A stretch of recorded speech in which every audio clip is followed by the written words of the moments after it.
Hello, welcome back to the channel. My name is Charlie Stevens. Now I'd like to teach you how to change your strings. So with the guitar, unfortunately we have to change our strings semi-regularly. It really depends on your habits, how often you play, whether or not you perform, and things like that. But at least once a year, even if you don't really play that much, I think once a year would probably be good to change your strings. A little bit more, maybe twice a year, and then on the professional level, every 2 weeks or so. But really, that will depend on your preferences. If it really bothers you that your strings are old, go ahead and change them. If it doesn't bother you, maybe they're fine. Maybe you break one and you decide that's when I'll change them. But at any rate, if you're going to be a guitar player, you're going to need to know how to change your own strings. You can bring it to a music store and have them do it for you if you'd like, but it's not that difficult, and I would really recommend being able to do it yourself. So we're going to learn how to do that today. So this third string, the G string, I broke it yesterday while I was playing with some friends. So I went ahead and quickly just changed that one string so I could resume playing. But usually when I break a string, I take that as a sign that it's time to change them all. So I'm going to go ahead and change them all today, except for the G, because that one's already a brand new one.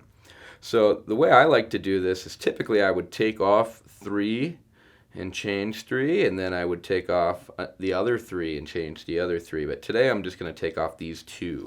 So first thing we need to do is loosen here. I'm going to pluck that so I can hear it. And now I can hear that the sound went down. That means I'm loosening it. If the sound went up, that would mean I was tightening it, and that would be the wrong way. I'm going to go ahead and crank this down. And this is a pretty handy device here used to make this process a little faster. You don't need this. You can do it with your hand right on here. But these things really do help make the process much quicker. I even have a friend who took a peg winder thing like that and he put it at the end of a drill bit, so he can do this in no time. And he changes a lot more strings per day than I do. So for most of us, it's not that necessary, but I do recommend a good peg winder. Okay, so you got to twist it until you can pull the old string out of there. Good. Leave that hanging for a second while I loosen the other one. I'm playing it so I can hear it, so I know that I'm loosening. Okay. Now once I get a good amount of slack on there, I like to kind of pull some out. Cut myself a little bit. That happens. Be careful of these little ends. Not the end of the world, but not great if you cut yourself with them. Okay, so remember I already changed my G. Normally I would take this one off too and I would have that whole side of the guitar free, but today we're just going to do these two, and this one's already a brand new string. Okay, now I go over here to my bridge pins. I remove the bridge pins. I like to put them back in the same place. And now they might get slightly worn differently based on the strings being different size. I don't know that it really matters. I'm a little superstitious about it, so I like to use the exact same bridge pins in the exact same place. I like to put mine back when I'm done so I remember where they go. But if you confuse them, probably not the end of the world, but it's just sort of my system. And I like to roll these strings up to keep them out of the way. And usually there would be 3 strings missing on this side, and that gives us a good opportunity to clean the guitar underneath the strings. So I can't clean it quite as good as I usually can with the G, but this is when I would dust here. Get a little chamois cloth or paper towel or whatever you use here. And just kind of dust a bit, and then we'll put the new strings on. So first one, I'm going to find the B string. Uncoil it, remove the bridge pin, pop the anchor ball end down in here. Then I'm going to put the bridge pin in, and I'm going to tug on the string. I want that to set. I want to push this in fairly tight, not too tight. Martin even says in the booklet that came with this guitar not to push them too tight. Apparently people use hammers to knock these in. That's definitely unnecessary. Just a nice firm push is all you need. Then you want to make sure it's lined over this indent here on the bridge, which it should be. Okay, now I have to get it right into this sound hole. So I like to turn the tuning key until that sound post is straight so I can poke the string right through there.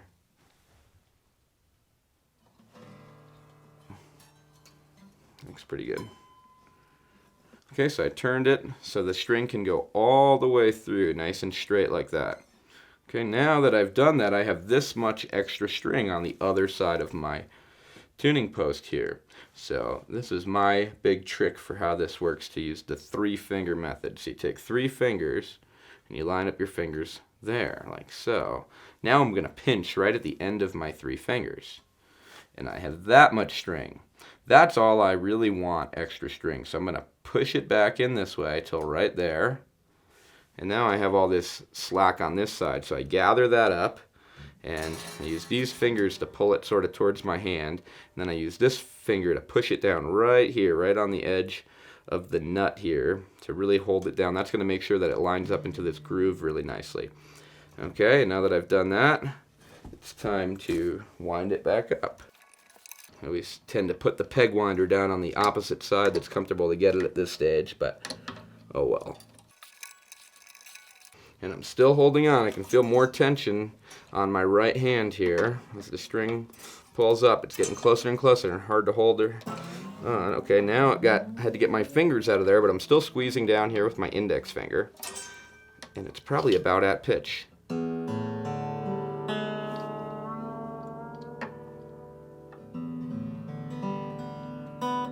Pretty close. I'm just using my ear to get it in the vicinity, and we'll really go back and we'll tune it afterwards. Okay, now we're going to put on the new E string here. So the first string goes in this one right here. We take the bridge pin, pop it in there firmly, pull the string. Make sure this doesn't pop back out or anything. Okay, looks good. And now we're going to thread the needle here. So I've turned this tuning peg so the hole is at the right angle here, so I can take this string and just slide it all the way through and pull out all the tension onto the other side, just like that, nice and straight. Now we take 3 fingers, and that gives us an idea of how much string we need. So we pinch right after that 3 fingers. We should have about that much string. Okay, I feed that much string back through here. Now it's all on this side. So I take up that slack with my hand with these fingers, and I use this finger to push it down right here, and that keeps it nice and low. Find my peg winder, and I go this way. Now, something that's very important about doing this is making sure that they all go inside. If you're wrapping this and it's going around the outside, you have a problem. Notice how all my strings wrap to the inside of the post and around, okay? So that's something you can look for, and that will make sure you're doing it the correct way. And the reason I hold this down is so it goes nice and low, because if this was too high, then this one might have an issue when we make the first pass. But since I'm holding this down, now this extra string went just right over that, and we will have no issues. It will just wind it down nice and tight for us. Okay. Crank, crank, crank for a while here. So all that tension in the string. I'm feeling it getting tighter and tighter here. I'm going to start to have to get my fingers out of the way of the fretboard as the string gets closer and closer to the frets. There we go. So I pulled out my finger. I'm still holding down my index here. Keep that nice and low. I can feel it kind of pushing up my finger. I like to do that as long as I really can. And once that gets really uncomfortable and pushes me away, I know I'm close to pitch.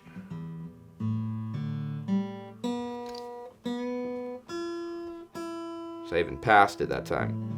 And we'll come back and tune. I just like to get in the general vicinity. Okay, so that's this half of the guitar. We've changed these. Now it's time to change these. So we'll start by loosening those. I hear the pitch going down, so I know I'm loosening it. Crank it, crank it, crank it for a while. Now it looks like there's some slack on here, so I think I have enough to do that and pull it right off. Excellent. Now I'm going to do the A string, pluck it so I can hear it. Hear the pitch descending, so I know I'm going in the correct direction. Crank it, crank it, crank it. There's enough slack for me to be able to go in and pull it off like so.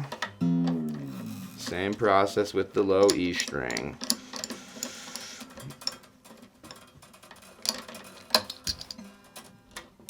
Okay, so now we've removed all the strings. We'll go over here and we'll pop out all the strings from the bridge pins. Coil up my old strings. Alright, now that we've got all of the strings on this side of the guitar off the guitar, we can wipe it down. Okay, and I'm going to start with the 4th string here, D. Okay, so I'm going to take out my bridge pin, pop the ball end in. I line up the tuning post so the hole is in the correct direction to allow me to pass the string all the way through. Okay, bring it all the way to the end. 3-finger method. Make 3 fingers, pinch right after 3 fingers. Have about that much. I send that much back here. It's now on this side. I collect that, hold it down right here by the nut, and now I'm ready to start turning. Okay, notice I'm turning that way, and it's going to make a wind inside. Always inside. Okay, grabbing this.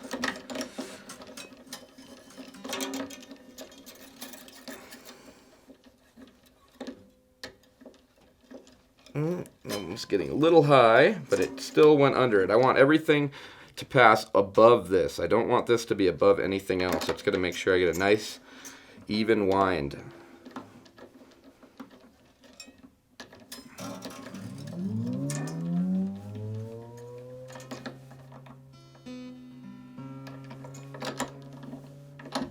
Okay, close enough for now.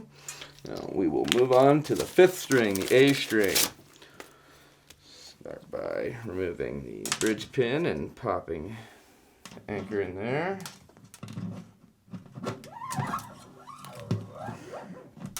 Okay, getting the hole all lined up so I can feed it right through.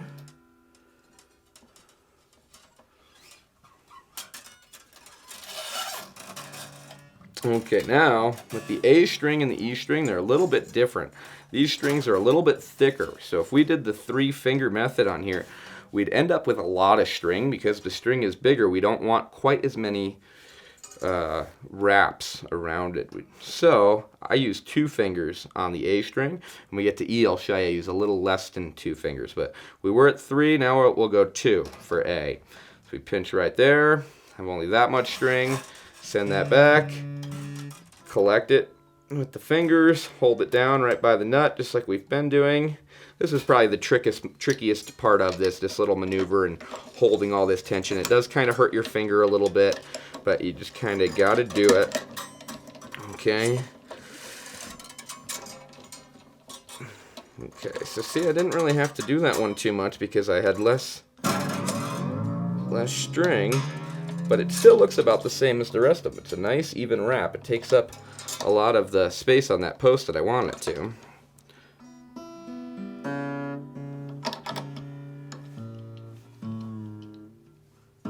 That was even higher than I probably needed to. Okay, great. And the last and final string, the low E, is the thickest of all. So again, pop out the bridge pin, put the ball end down there, hold it in, tug on it, get it snugged up. Make sure that this is angled so I can slide it all the way through, take out all the slack. Okay, now I can go back. So now I'm going to do what I did with the A string, the 2-finger approach, but then even just a little less. Instead of right there, I'm going to choke up a tiny bit more, so like 1.5 fingers or so. Okay, and then I'll make sure to send it back to there. Collect the tension and the slack with the fingers this way and hold it down right here again like always. Now we're ready to start cranking away. Get my handy peg winder. Off we go. So the E is so thick you really only want 1 or 2 wraps around, which is why we only want to use less than 2 fingers.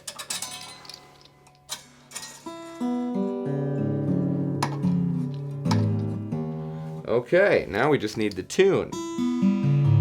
But all the strings are on there, and they should be close enough tension that should work out great.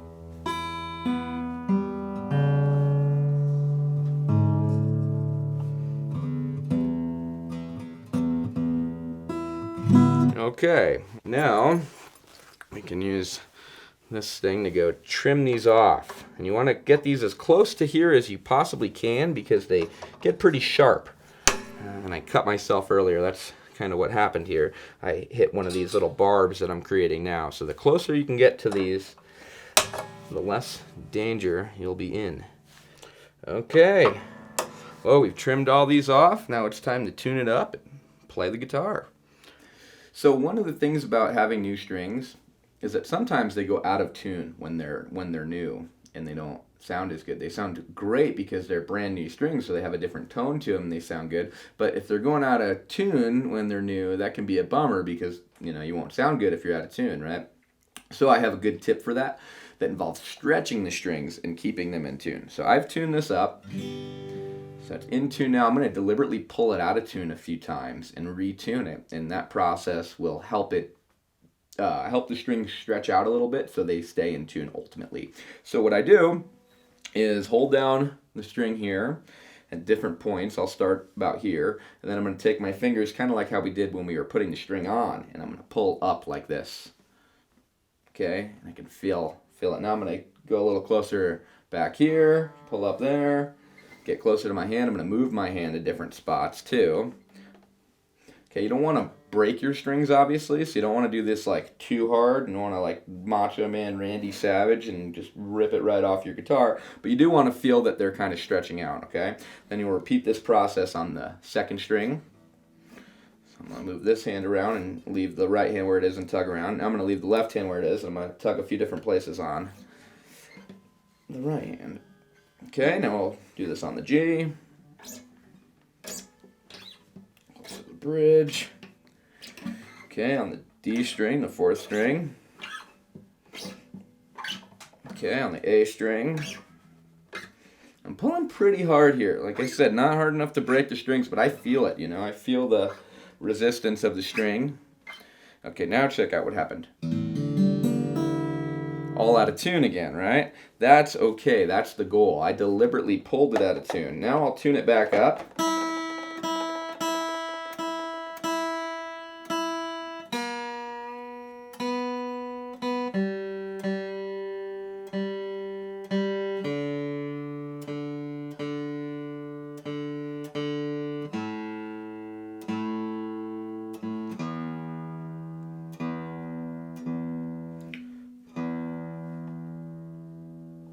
Okay, now it's tuned back up, and I'm going to repeat that entire process.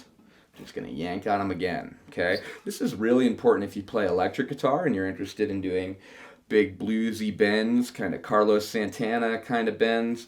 If you don't do this, you'll likely break a string when you do one of those big bends. So this really helps get the string acclimated and stretched out to the exact tension and tuning that you want it.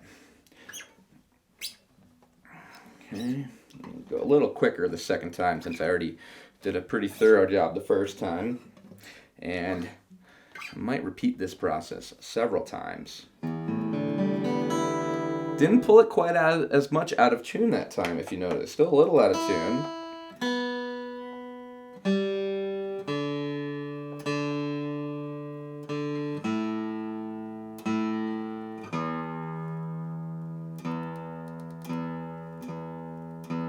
Yeah, a little out of tune, but not much. I'm going to repeat that process one more time.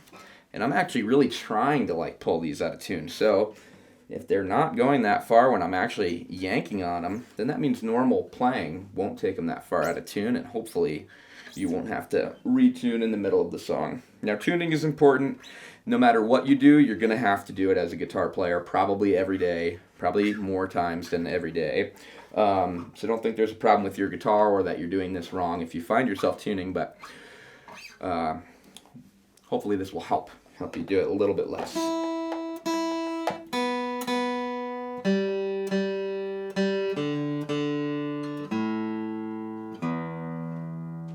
Okay, so that time it barely went out of tune at all, and I was really pulling on them. So you could even repeat this process another time or two if you'd like. I think I'm going to leave it there for today.